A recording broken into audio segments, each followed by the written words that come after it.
So other differences, a three-toed sloth has more vertebra in its cervical spine between its skull and its shoulders, and they have 3 vertebrae of a tail, three-toed sloth. Two-toed sloth has fewer in its cervical spine from its skull to its shoulders and no tail, so it's got like 6 extra or 5 extra between its hips and its shoulders. So a three-toed sloth will turn its head 270 like an owl. A three-toed sloth, let me show you, will turn his whole body like a slinky. Hey, Flash, come here, buddy. So you'll see that he can turn until his shoulders are basically 180 out from his, oh, they got a hold of food. He can turn till his hips are basically 180 out from his shoulders. Almost. And he's very much like a slinky. And he also is crazy strong. If you hold a piece of food way out here, you'll see how he will just lean straight out to it without even moving his feet. He'll be like a gymnast standing out sideways from a pole. Like out here? Well, like out this way. You see how he has to see it though. His vision is horrible. Do they see So a hold color? it way. Or black No, and no white? color. Okay. Hold it way out here and he'll He's lean grabbing his for it. body all the way out. You'll see how far he's going to lean. Well, maybe cheating. he won't. He's cheating. There you go. Oh well. He can do his body so his body stands all the way over like this. He can just about get his nose to there and without grabbing anything else because he's crazy strong. For his body mass, he's crazy strong. Per gram of muscle tissue is 3 or 4 times stronger than a human per gram of muscle tissue. Obviously not stronger overall because he only weighs 15 pounds. Yeah. But per gram of muscle tissue, he's crazy strong. So the three-toed sloths also are the ones that look like they are permanently smiling. Two-toed do not. And I forgot to tell you the other caution. Because his vision is horrible, he literally cannot see the difference between this and this. So this one you put in his mouth, this one you don't. Because his vision is horrible, he literally cannot see the difference between this and this. So this one you put in his mouth, this one you don't. He has his eyes are characterized by rod monochromacy, meaning he has all rod cells, no cone cells. So he sees only in grayscale all the time. So you can't see any color difference between those. And even in this level of light, you see how his pupils are about the size of pinpricks right there. Constricted. So he's pretty much looking around like this, so he really doesn't see the difference between the food and your finger. And he never has bit anyone, but we always tell people don't put your fingers in his mouth. True of all the animals on the farm. Don't put your fingers in my mouth either. You never know how that would go. So that's the basic differences between the 2- and 3-toed sloths. But then after that, sloths are slow. Sloths are famously slow. Sloths are slow not only in their movement, they're slow in their digestion, their metabolism, their metabolic processes. They are slow in every way that an animal can be slow. So slow in their movement. If you read online, it will tell you that a sloth can only move 6 to 8 feet per minute. That is obviously not true in my experience. His inside up there is 25 feet high. And I've seen him go from the top of his inside down through the door to the top of his outside in 30 seconds. Really? So that would be something more like 50 feet per minute. So it could be that they're talking about a 3-toed sloth. I don't have any of those. I've not experienced any of those.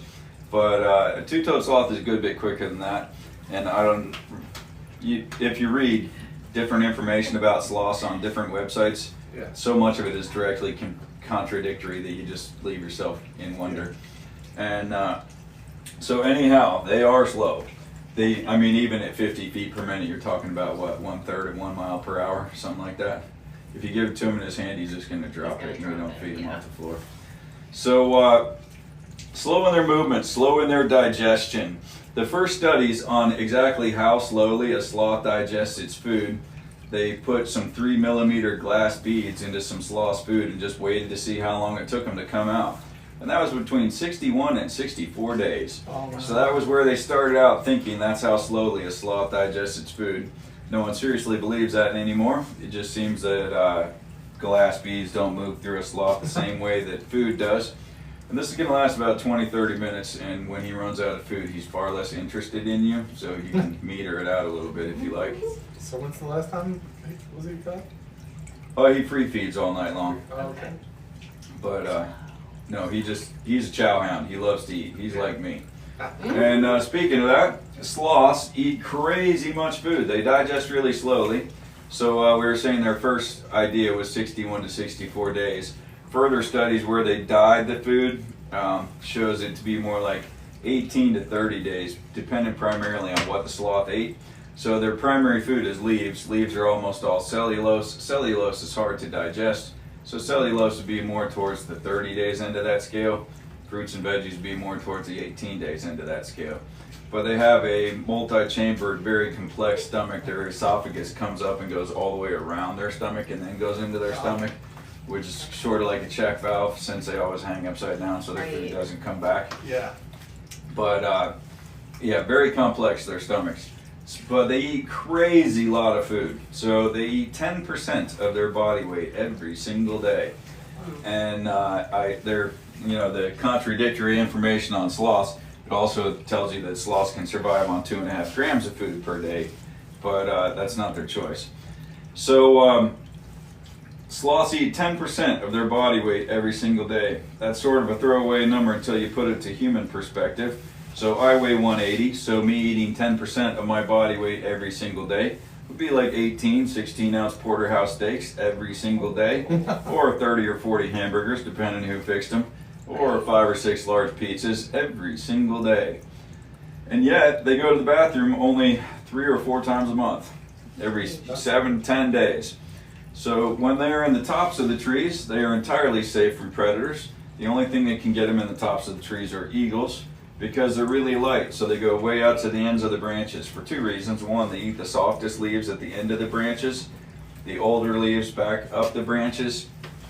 As leaves get older, the cellulose walls of the leaves get stronger, and it's even harder to digest eating old leaves than fresh green leaves. And when they're way out on the ends of the trees, the big cats such as jaguars are too heavy to get out to the ends of the branches to get them. And if the cat pressed the issue to the point that the sloth fell, that the branch broke and they both fell out of the tree, the slinky-like sloth would survive an 80 to 100 foot drop onto the rainforest floor, not onto concrete. And the cat would not. Right. And the sloth would look over the cat's dead body and go, ha, ha, I won. ha. And back up the tree he would go. Right.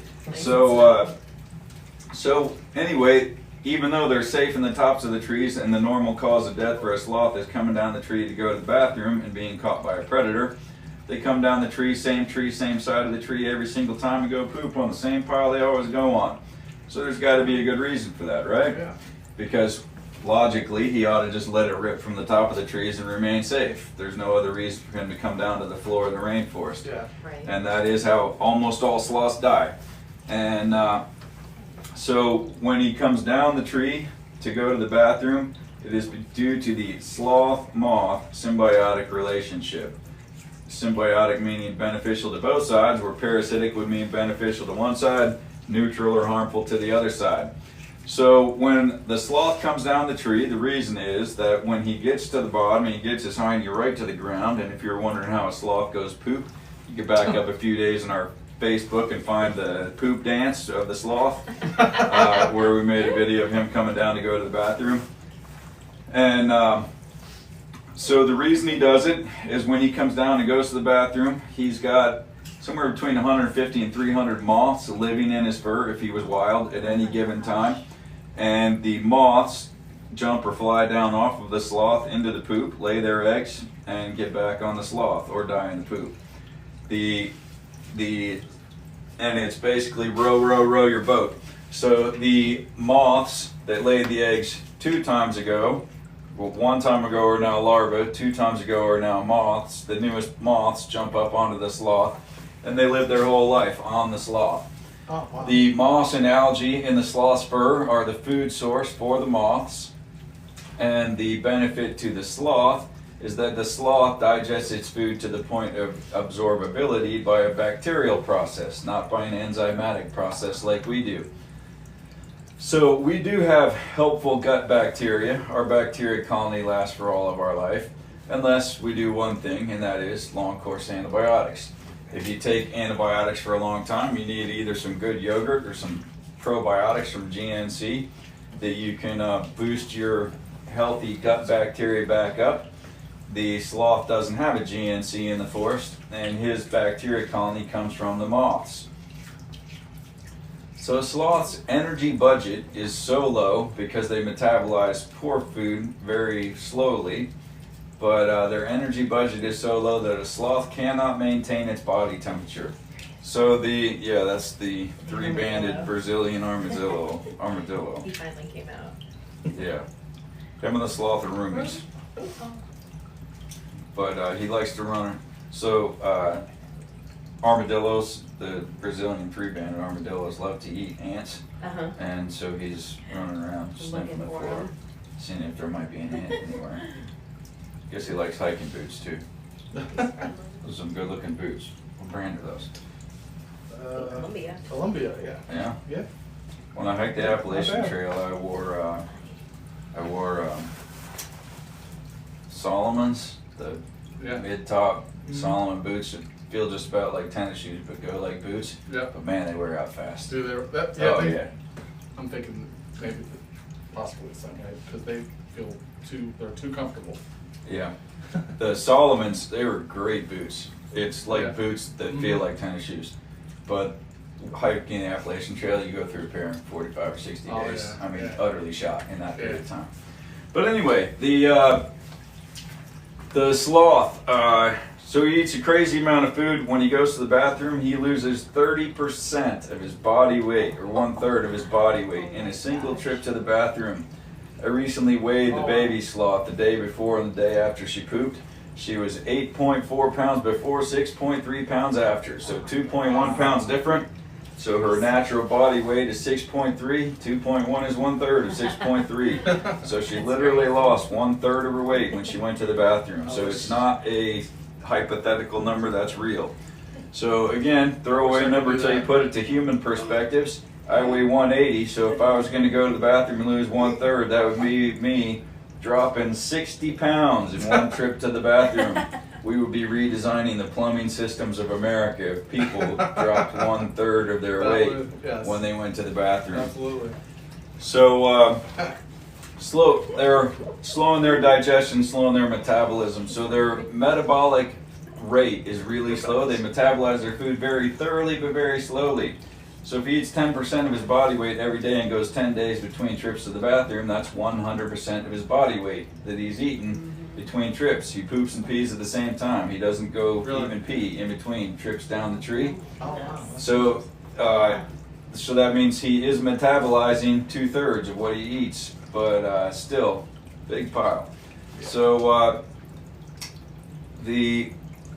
their metabolic rate is so low that they cannot maintain their body temperature. They are a warm-blooded animal, but their body temperature will be whatever the outside air temperature is, similar to a cold-blooded animal.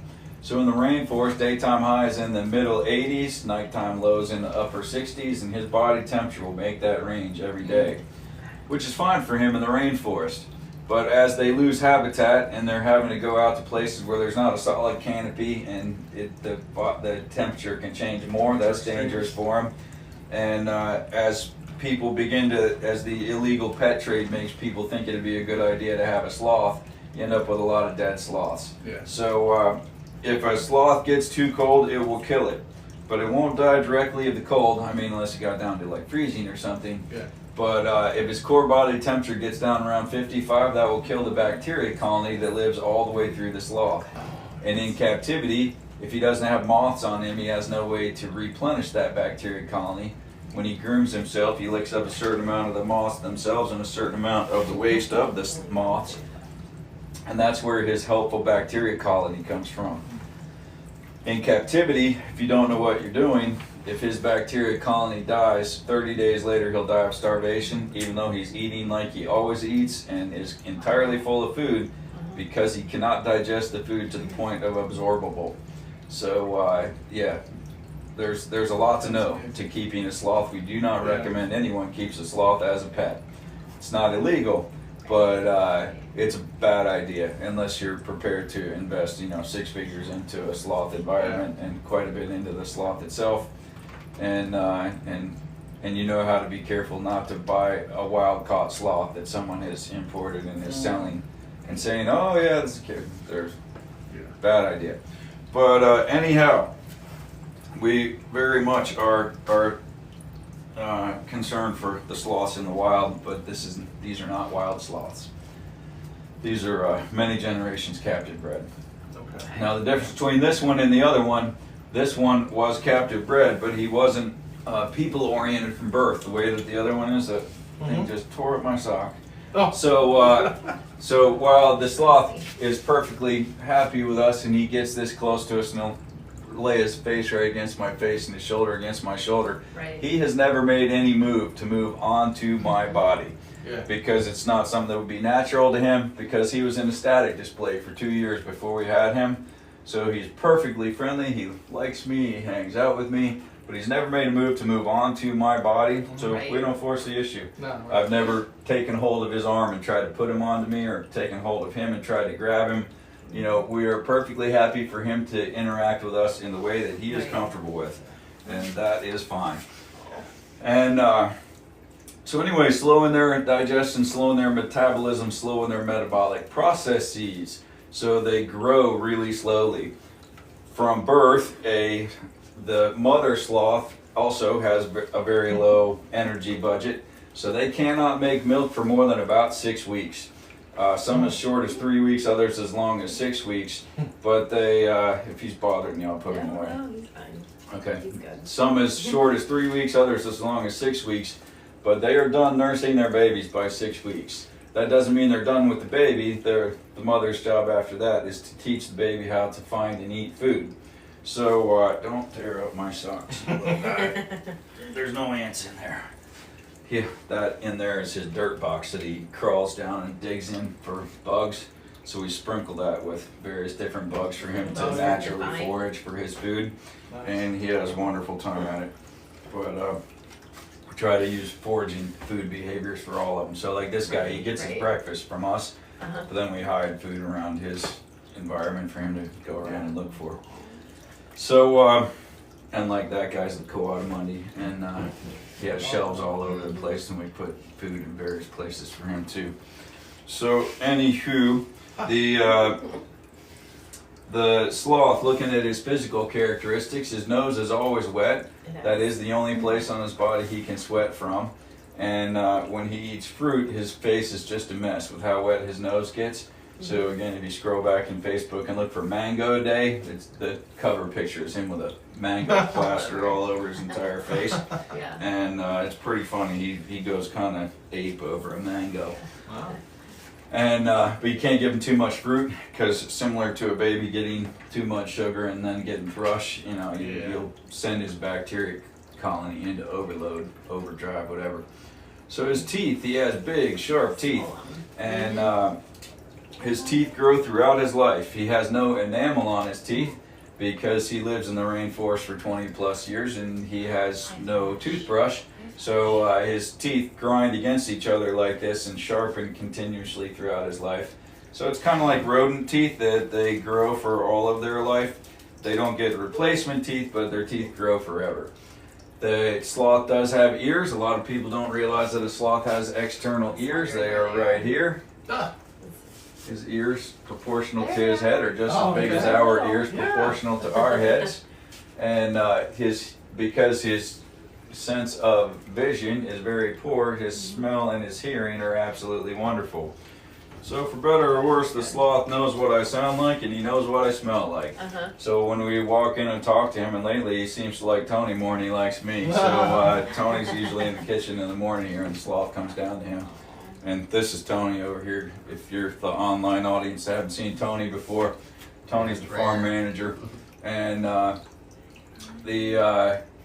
so anyhow, the sloth knows what we smell like, he knows what we sound like. And if the staff is in here, the sloth comes straight down to come to us. And his normal encounter time is, if the staff is in here, the sloth comes straight down to come to us. And his normal encounter time is 10 o'clock and 10:30. And usually if the door isn't open by 9:50, all these smears on the other side are him with his nose in the window and his finger going saying, "Hey, come on, it's Well, time, it's time, Right. y'all, let's go, shake a leg. Brother needs his breakfast." And so he's not being forced to do anything here that he doesn't want to do, Right. and he only does 2 encounters a day. So he's not like one of these places that has a sloth out booked every 10 minutes for 8 hours of the day, and it's Right. not here. So the other things about a sloth, his claws, the last bone of his finger is inside of that claw. The last knuckle of his phalanges are completely inside of the claw. Wow. And so you have to know what you're doing. If you have to groom the sloth's claws, we don't have to here with him because we keep trees that still have the bark on the trees, so his claws wear down in a natural way instead of having to take a Dremel to him. And he's been here 3.5 years, and his claws have remained the right length just because we put the right trees in there. Yeah. And this humidity in there stays, 50, 60, 70% all the time, so that keeps the bark on the trees better. And that's what he needs anyway, is that high of humidity. So see, he's like about to doze I off. know. You're gonna He's go to like, sleep. "Oh, It's belly's nap time. full. Nap time. Nappy, people." And so sloths also are crazy strong. Some people are starting to call these 2-fingered, 3-fingered instead of 2-toed, 3-toed because it is more like they have 4 arms and no legs than 4 legs and no arms. Obviously, he's never going to walk on the ground like a dog. Yeah. And he uses all 4 of his feet like hands in the same manner to the extent that he can use them like hands. Obviously, he has no opposable thumbs. But the way that his hands are like slip joint pliers that they can grasp a wide variety of diameters of things. So if you look in his environment in there, about where the tree turns and goes up right there, Right. if he's below that, he'll lumberjack it like this. If he's above that, he can grasp with one claw, front or back, even something as big around as that. Yeah. Okay. And then up at the top, he can grasp with one hand and hang from something about the size of my thumb, which I think we're going to do the baby sloth upstairs, so you'll be able to better see what his environment looks like Sure. Okay. from upstairs here in a minute. Okay. And but crazy strong, as in he can do a 1-arm pull-up by any of his 4 arms and then hang there for a long time. But the hanging there for a long time isn't a matter of strength, it's a matter of design.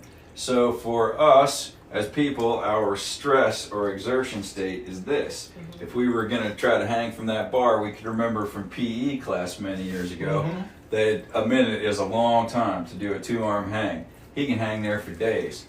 In fact, if he died, he wouldn't necessarily fall. He would continue to hang there until something rotted or until... This little guy is very interactive this feisty. morning. Yeah. So he would continue to hang there until something knocked him out of the tree or until something rotted or broke.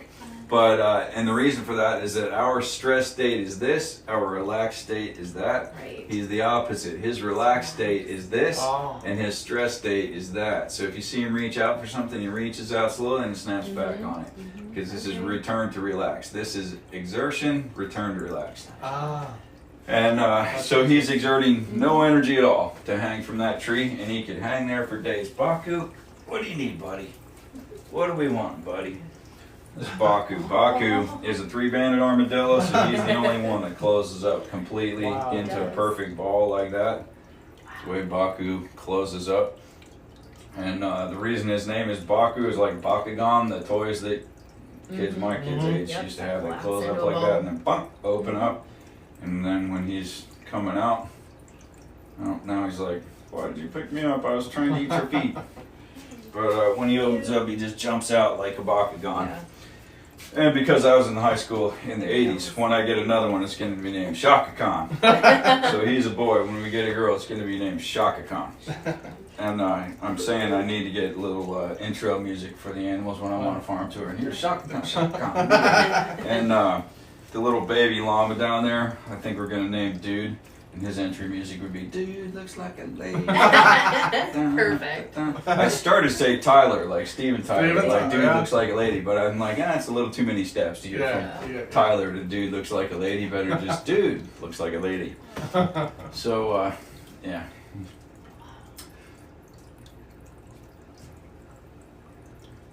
So, did you guys have any questions about sloths I didn't talk about today? You covered pretty much everything. Oh my goodness. That was a lot of information. Yeah. So, part of the reason that we do this, one is we love sloths, two is to encourage the world in conservation. So, we believe that if you... Bakugan, eating my Sakugan. So, hey Baku, there's a bug. Go get the bug. Get There the it bug, is. Baku.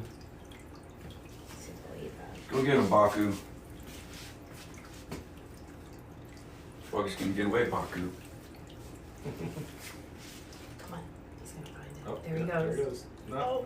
No. He's distracted by He your likes The sock. sock.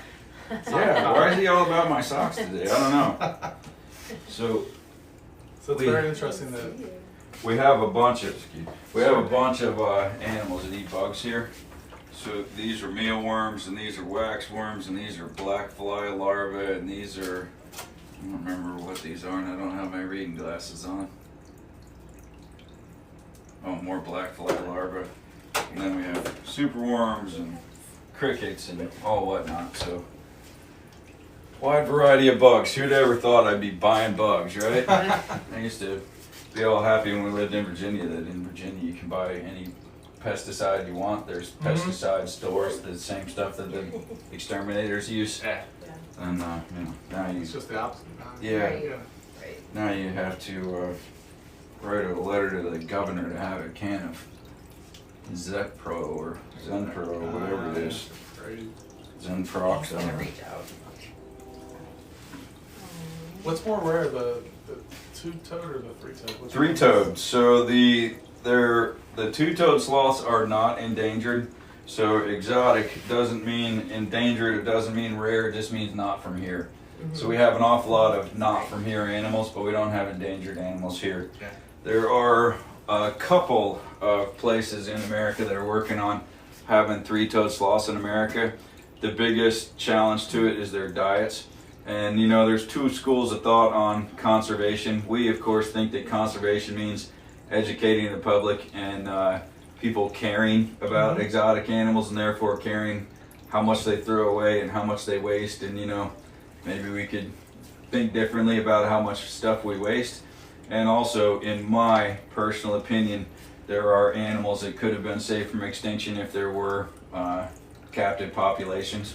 And I think rhinos are a pretty good example that had there not been captive rhinos, there would be no rhinos in the world anymore. Yeah. Yeah. And I think that the rainforest is being destroyed so quickly, and so many sloths are right now being electrocuted from climbing up poles and across power lines. And you know, of course, they climb along one power line, everything's golden, but as soon as they reach to the second one, zang, and that is as much a cause of death for sloths in the wild right now as deforestation is climbing on power lines and getting electrocuted. And a horrible way for them to go too. Yeah. It's terrible. But so I think that there being more larger populations with a wider genetic diversity in zoos hither and yon would prevent even, you know, eventual extinction of the animals. And we absolutely do not support or condone taking animals out of the wild, but these animals are many generations captive bred. So, like for me personally, I am one generation removed from outhouses and no indoor plumbing and no refrigeration. And I don't want to back up the one generation to that, even though you might argue that was my natural state. And I certainly don't want to go back to living in a cave or a teepee or something if you call that my my natural state as a wild human. And I think that if our sloths could speak and you ask them, would you rather be loved and cared for and have a lifespan of 50 plus with love and attention every single day, or live in the rainforest crawling with bugs and being hunted by jaguars for every day of your Fear life? for your life. Yeah. I think they might choose this way. But there are people who are vehemently against what we do. Yeah. And we do get some haters online. I mean, in the last 2 weeks, I think we've had 50 million hits on various social medias, and you're going to get a certain amount of haters when that many people look at it. But what can you do? Can't We- please everyone. Well, and when they comment on our stuff, we don't hide, delete, block them just for having a difference of opinion, Yeah. even if they state that they hate us. But when they're profanity or rudeness to other members of the group, that's what gets them hit, deleted, blocked. Absolutely, yeah. But they are welcome to have a difference of opinion from me. Sure. And that's okay. And I think that America on the whole could do very well with respecting Right. that other people can have a difference of opinion, Yeah. and it doesn't make them an evil person. Exactly. Yeah. Even if you absolutely hate what they think, it doesn't make them an evil person. Right. So this guy is going to go back into his room, Okay. and we are going to move on to part two. Would you get a picture Yeah, of absolutely. both of Yeah, us? I saved certainly. one. Oh, good idea. Yep. So you We'll get want on to either- stand like this and Yeah, just we'll get on lead him either down side. like that. Yep, Yeah. there you go. Okay, thank you so I'll stand much. over here. Okay. You gotta get your hand out of his Okay. face too, though.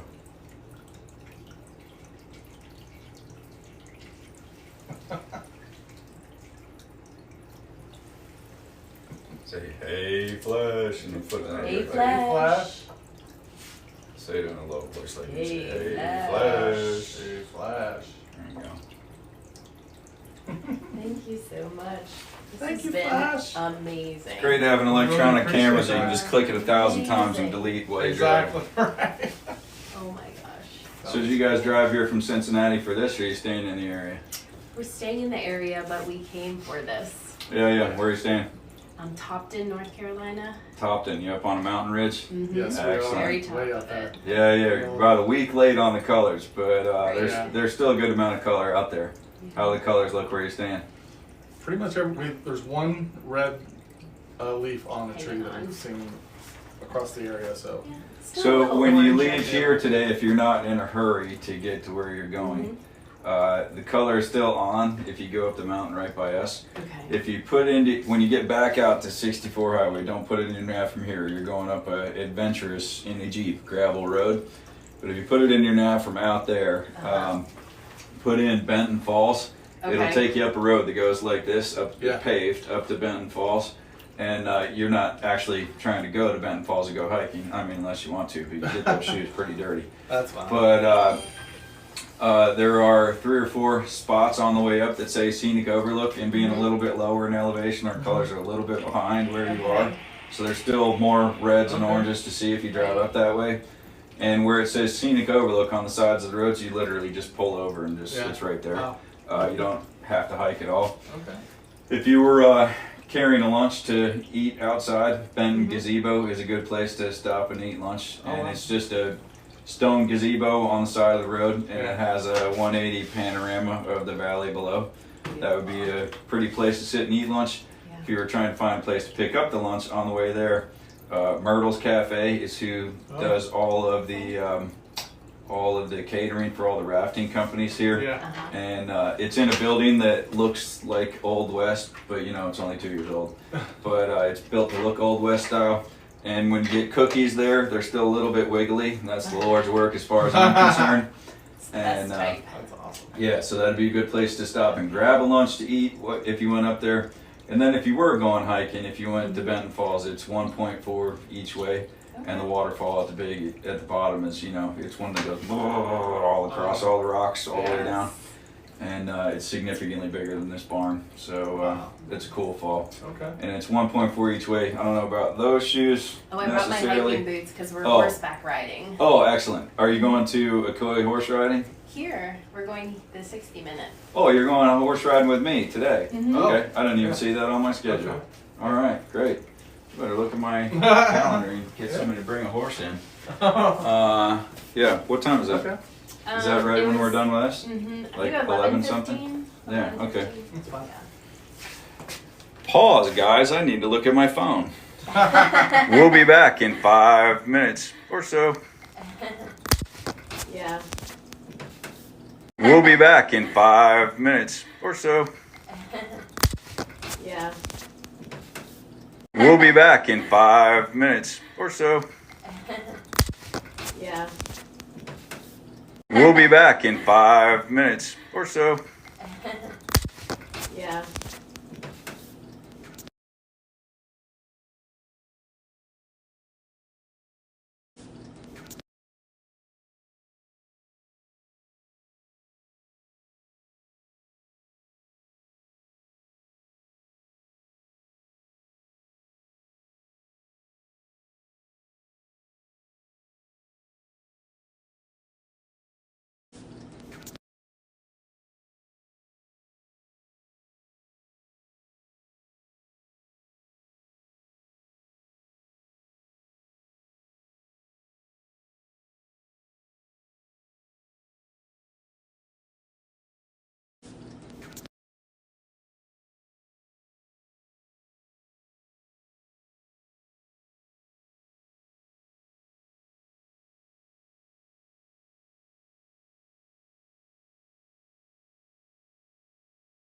So I guess everybody was listening to me on the phone.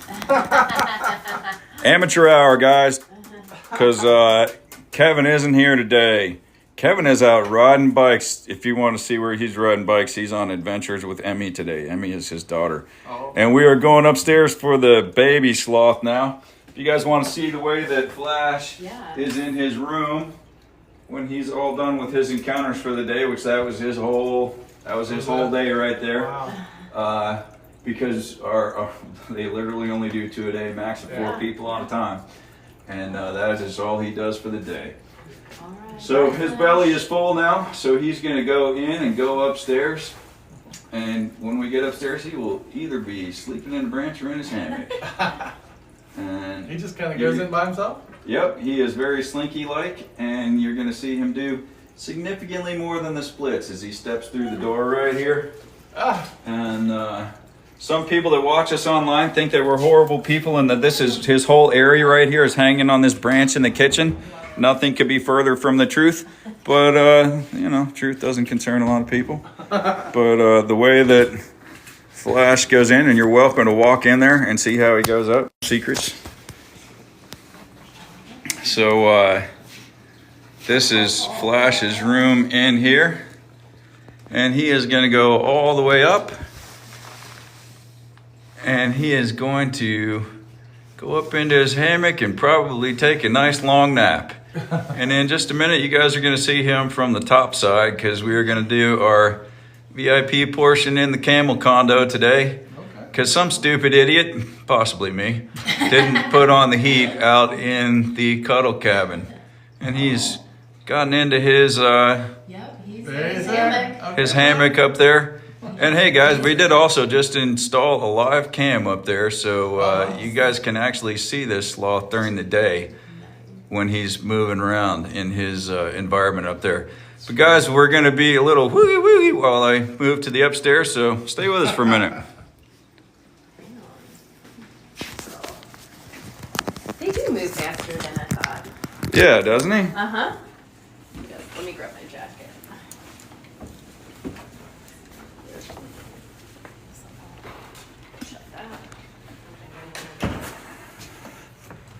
This is the outside of where we were, guys. If you haven't seen us before, this is the exotic animal barn. We are now going upstairs in the exotic animal barn into the camel condo, and that's where we're doing our second part. Will you bring her up, Tony? Please and thank you. This is outside on the farm. There's a couple of gazebos over there. That's one of the cabins you can stay in. Those down there are the covered wagons that you can stay in. Those are pretty cool.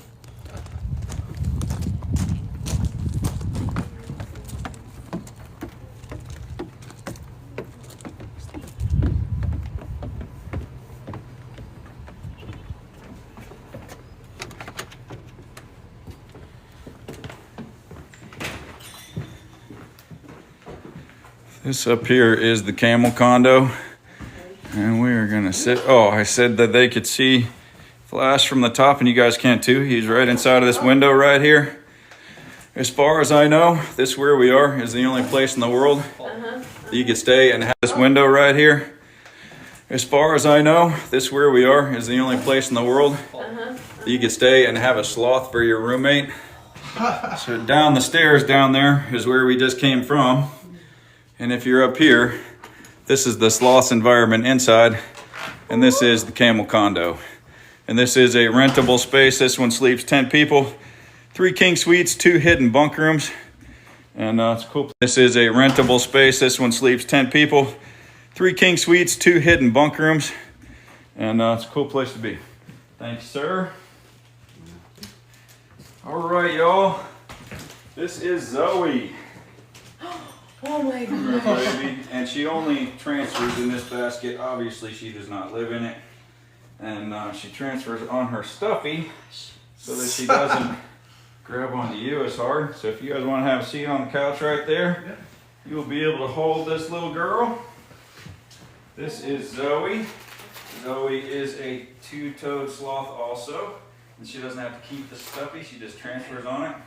And then if you support her under her hind end, what she wants to do is hang around your neck. Because that is what she does with my wife all day, every day, pretty much.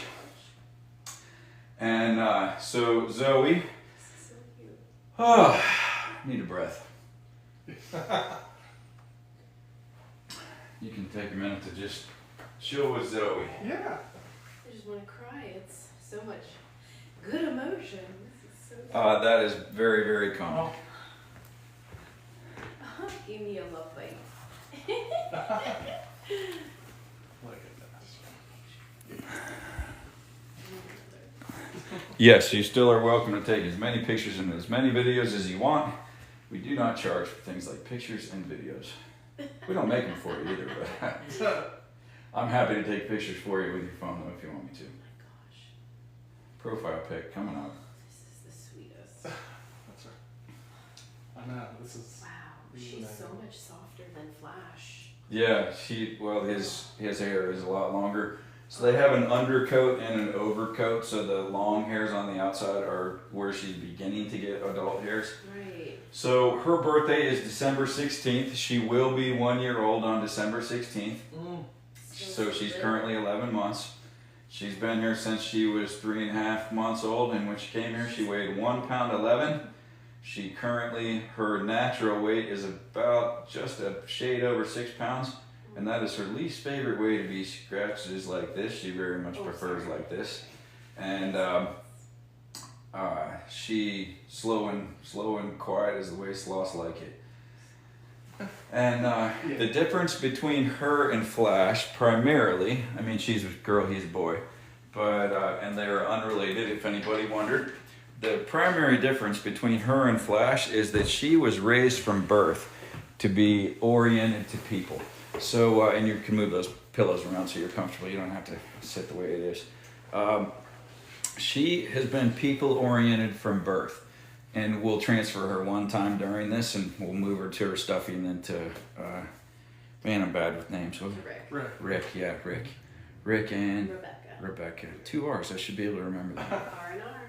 Yeah, R&R, and here you are on R&R. Yeah, I used to drive. One of my favorite motorcycles I ever had was a CBR 900 RR, and that one was my license plate on it was unicycle because I drive around on the rear wheel all the time. Different story, different day. But so the guy who bred Zoe has been involved in sloth conservation via captive bred animals. He only sells to USDA licensed people. You have to be approved by him before you're ever going to get a sloth from him. You have to prove that you have the knowledge and the resources to properly care for a sloth. You have to have reference by him before you're ever going to get a sloth from him. You have to prove that you have the knowledge and the resources to properly care for a sloth. You have to have reference by him before you're ever going to get a sloth from him. You have to prove that you have the knowledge and the resources to properly care for a sloth. You have to have reference by him before you're ever going to get a sloth from him. You have to prove that you have the knowledge and the resources to properly care for a sloth. You have to have reference. So he's been doing this for about 30 years now, and he has the most genius system there is for having healthy, people-oriented sloths. So his mother animals are all clicker trained. So click, click, click, I'm gonna take the baby, but for having healthy, people-oriented sloths. So his mother animals are all clicker trained. So click, click, click, I'm gonna take the baby, but it will be back. It doesn't stress the mothers, therefore it doesn't stress the babies. So from a baby sloth only eats milk from its mother for somewhere between 3 and 6 weeks because the mother just doesn't have the energy budget to produce milk for any longer than that. And the babies begin eating solid food on day 4 budget to produce milk for any longer than that. And the babies begin eating solid food on day 4 of their life. So the clicker training, click, click, click, gonna take the baby, starting from 2 weeks old. He's holding the baby for 30 seconds, 45 seconds, a minute, working up until by the time the mother has weaned the baby is being held for 30, 45 minutes, several times a day by people. So the babies are entirely imprinted on people, but yet get all the social and health benefit of being a mother-raised animal. Which is a trick. Most animals you're ever going to bottle feed, you take them away from their mother, and that's how you people orient them, is take them away from their mother, give them bottles, and there you go. So like similarly, our kangaroos are bottle fed, but they drink milk from their mother as long as they should. But then at the point that the mother would be ready to wean them, then we start them on bottles. And nutritionally, they don't necessarily even still need the bottles, and the mothers would have weaned them off of milk. But we keep giving them bottles just for the social interaction aspect of it. So that's another good way. But anyhow, talking about sloths. So the babies stay with their mothers for as long as the mother stays with the baby. In the wild, a two-toed sloth will stay with its mother for 3 or 4 months. And they'll only eat milk for 3 to 6 weeks. But then the mother is teaching the baby how to live in the world. After that, they used to think that sloths lived in one tree or a very small set of trees for all their life because of the poop piles and all that. Sure, yeah. Now they realize that a mother sloth will live in one tree or a very small set of trees while she has a baby with her, and she is teaching the baby that small world. When she weans the baby, the mother leaves from there and leaves the baby in the place that the baby's been for all its life. And then the baby's world gets bigger over time as it explores the world on its own. And the mother's primary focus at that time is that they teach the baby what to eat and how to eat it by example. So you can see pictures online of a mother and a baby chewing on the same leaf at the same time. Really cute. Oh, Yeah. wow.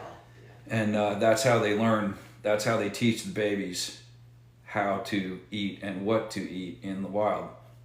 Obviously our sloths are fed, they don't need to learn what to eat, and there's nothing harmful for them to eat around here. Yeah.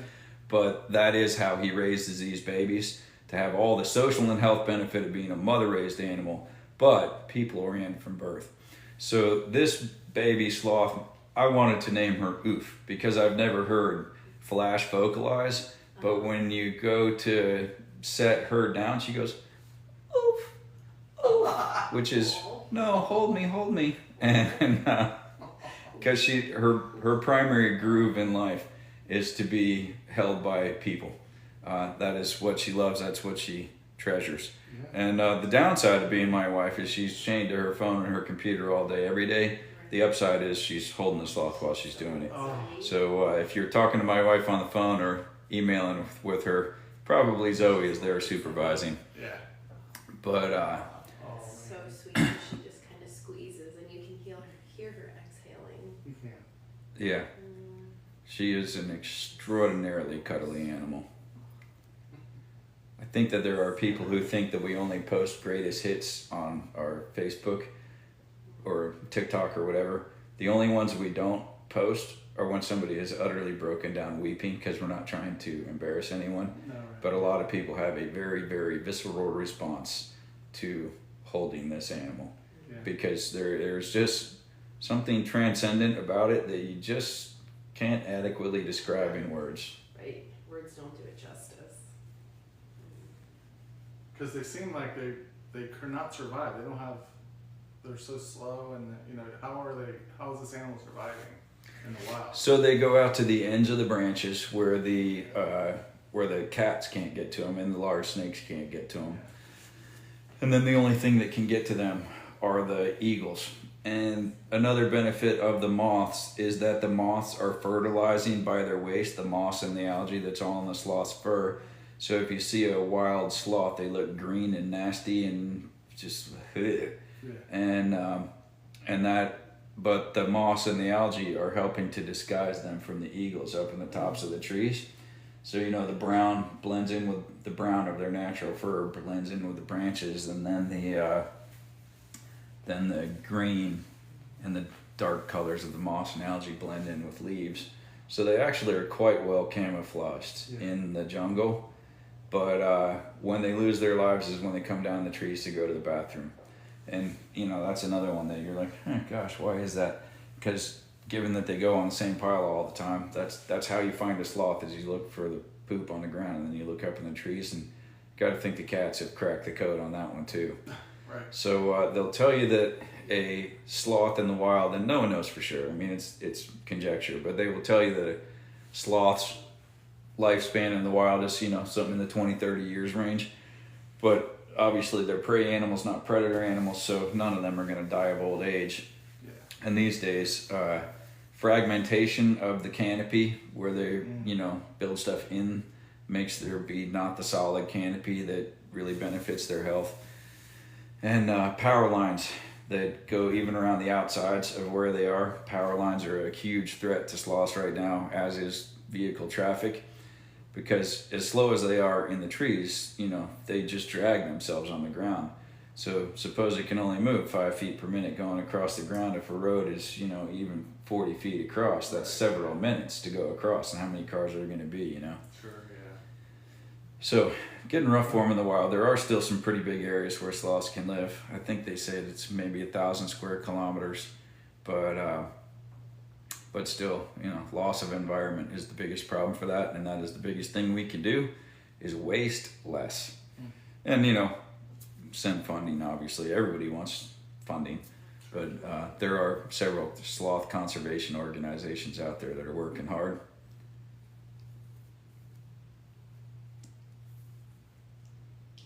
So we have the tuft of fur that's just sticking out right there. Yeah, that's just its little cowlick. So if you look at, you can't really see it on her because she doesn't like to be held out, but their sloth, their fur parts on their belly and comes back together on their back. Okay. The opposite of the way that, you know, dogs and cats, it parts on the top, it comes back together on the belly, because they're most of the time upside down in the wild, and therefore the water hits here and sheds off Okay. along and drips off of their back, instead of the opposite way like most other mammals would be. And you can touch her little ears, they like kind of still stick out a little bit. Are her eyes is closed?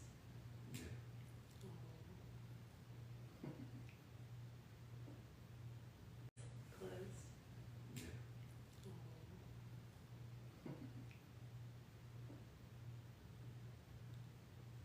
If you move her, she just grabs.